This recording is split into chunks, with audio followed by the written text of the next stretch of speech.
İndi bax bu ev ki var.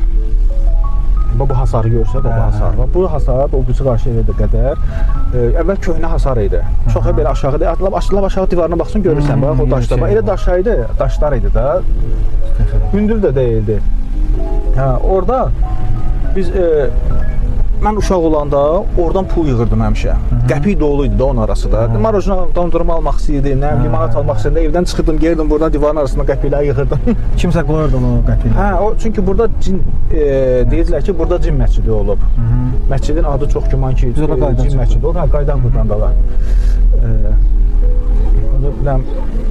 Hə, camaat gətirib qəpik qoyurmuş ki, bəs şeydir. Hə, o şey kimi də, inanc kimi. Cinlərimiz ilə iş olmaz. Cin surəsi var da Quranda. Yəni cin məscidi eşitdiyimə görə Mədinə şəhərində də var cin məscidi. Yəni cinlərin iki növü dillər var. Bir ibadət edən cinlər var, bir də var. İndi onunla əlaqəli belə məscid olub çox güman ki bu arada və burada o məscidin adı qalıb ancaq. Bu yaşayış yeri var. Bu yerdir, hə. Amma burada divar köhnə hasar olanda 80-ci illərdə mən buradan pul götürürdüm divarların arasından, gedirdim, nə bilim, dondurma zad alırdım. Qəpik doluydu da bunun arasında. Sonra çaxça vardı burada həyətdə, belə köhnə çaxça vardı. Bu yenə də inanc yeri. Çox da qıraq yerlərdən daha çox gəlirdilər, nəinki bizimki heç gəlmirdi. Orada şey edirdilər, körpə uşaq zad, xəstə zad olub, nəsə bir şey olanda, qorxu çıxarsan, ya nəsə bir inanc kimi gətirib o çaxçanın içinə qoyurdular. İndi o çaxçanı bağlayıblar. Bura girmək olur ümumiyyətlə, yoxsa?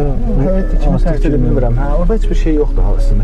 Bax, bu ev ki var, evin altını görürsünüz. Bu evin altında müharibədən əvvəl, 41-45-ci müharibəsindən əvvəl və müharibə dövründə evin altında orada çörək satıblar. Çörək dükanı olub. Orada Yusuf dayı işləyib. Yusuf dayı kimdir? Yusuf dayı xalq artisti Məlik Dadaşovun atası. Brilliant Dadaşovun babası. Burada müharibə dövründə çörək dükanı olub, o burada çörək satıb. Yəni o vaxtdakı müharibə dövründə çörək satmaq artıq bir-birini yəni o başqa bir şey olub da. Yəni hər adam o çörək satmaq qismət olmayıb ona. Atam danışırmış ki, Məlik Dadaşovun qardaşı Süleymandan yadındadır, Brilliant xanımın atası. Onun bir velosipedi var idi. Bu zonada ən bəzəkli velosiped onu idi. Həvəskarıymış, şeydir. O qədər bəzəyirdi, gəzirdi burada.